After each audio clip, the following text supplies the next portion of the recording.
We'll talk about one of your more unusual job summits, only this one wasn't featuring a president, but a governor. And it was one moderated by a TV anchor. Me. No politics, no bias, no bull. Just jobs and how to find jobs. So when New Jersey Governor Christie asked if I would be interested in moderating this powwow with big-time CEOs of all political stripes to find ways to create jobs, way beyond the Garden State, I said, sure, that I'd have done the same if his Democratic predecessor, John Corzine, had asked, which he did not.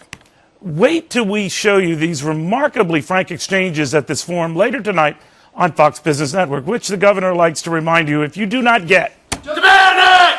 That's right. But back to the governor and the sudden notoriety of not only what business types meet with him, but curiously what political types meet with him, like a certain hush-hush dinner Governor Christie had with one Mitt Romney. Governor Romney had been asking for a few months to get together and talk about the future and to meet some folks here in New Jersey. And so I invited him to the governor's residence a few weeks ago to have dinner with me and some of my supporters in the state, and just talked about how he views the next couple of years in America. He talked about running for president? He said he was giving it some thought, but he hadn't made a final decision yet. Did he talk, if he did, if he would have you run with him? No, that did not come up. At all? No. Really? Nope. Okay, so you're not going to tell me anything more about the dinner? That's about it. I mean, it was friendly conversation. Governor Romney laying out, what he thinks the issues and the problems are in the country right now. And do you think he's the front runner? It's hard to tell. I think it's a very wide open field. I really do. And I don't think, first of all, no one's declared in the race yet. Well, your friend Mitch Daniels polls well in some of these. Listen, and Mitch has a great story to tell about what he's done in Indiana and has private sector experience from his years at Eli Lilly. And so he's got a very compelling story, as do a number of the other candidates. But I think it's really wide open right now. I wouldn't say there's any front runner. The reason why I ask, I know you ask this all the time, Governor, so just add me to the long list, that there was one political columnist who wrote, I'm sorry I forgot the name, said that you would make a more compelling case running for president in 2016. By then you would have either proven or disproven this New Jersey miracle thing. I'm sure you hope proven it. And assuming in this case, this writer was saying the president is reelected, the Republicans would flock to you. Well, who knows? I mean, that's what, 5 years from now? I mean, who knows what life's going to be like 5 years from now? And I have a job to do over the next 3 years here in New Jersey to make things happen here and to continue to build on the momentum we have. I have to decide whether to seek re-election in New Jersey in 2013 to another term. And if I did, would I get re-elected? There's all kinds of variables that will happen between now and then. But do you think it makes a more compelling case to wait out to see whether you succeed here?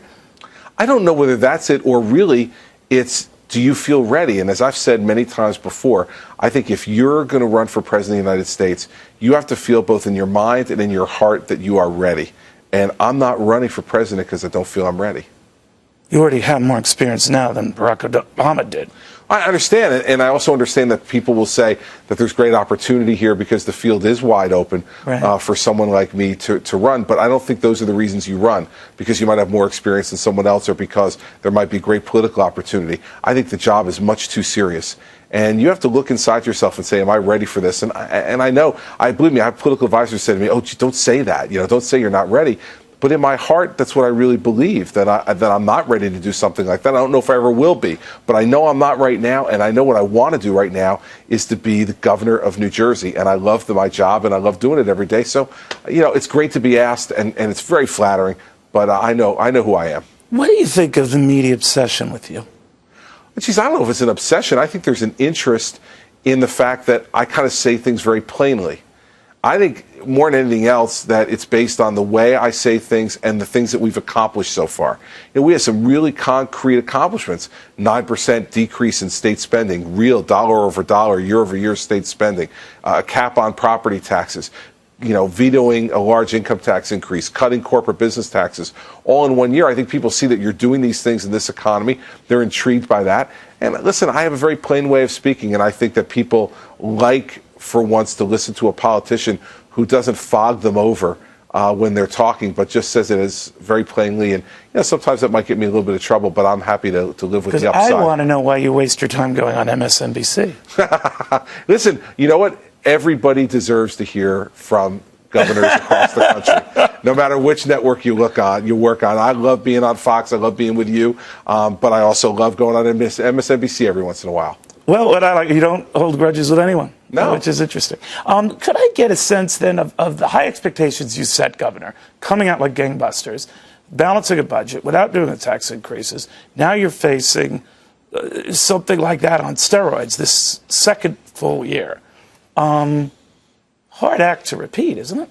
Well, it is. It's never easy. That's why people don't typically do it, because it's not easy, and they like to take the easy way out. We're not taking the easy way out in New Jersey anymore. So you won't issue bonds, or you won't do any of that stuff? Oh, no, we're not going to play games of issuing debt for operating expenses. That's been done in New Jersey before. No, we're going to do that. We're going to play it straight. But you're risking lawsuits, right? Some of these state pensioners are saying, you go after my pension, Governor, I'm suing you. Well, listen, get in line. Lots of people are suing me, and lots more will. When you take bold action, that's what happens. And we'll let the chips fall where they may. What they paid in, what the state promised them, is a sacred legal right, and you can't touch it. Well, listen, that's to be determined by courts. And one thing I know is there's an independent study done that came out a couple of months ago that said that 11 states are in danger of having their pension funds run out of money by 2020, and New Jersey is one of those states. So they can call it a sacred trust if they want, but if there is no money, then they'll get nothing. Do you worry that many in your party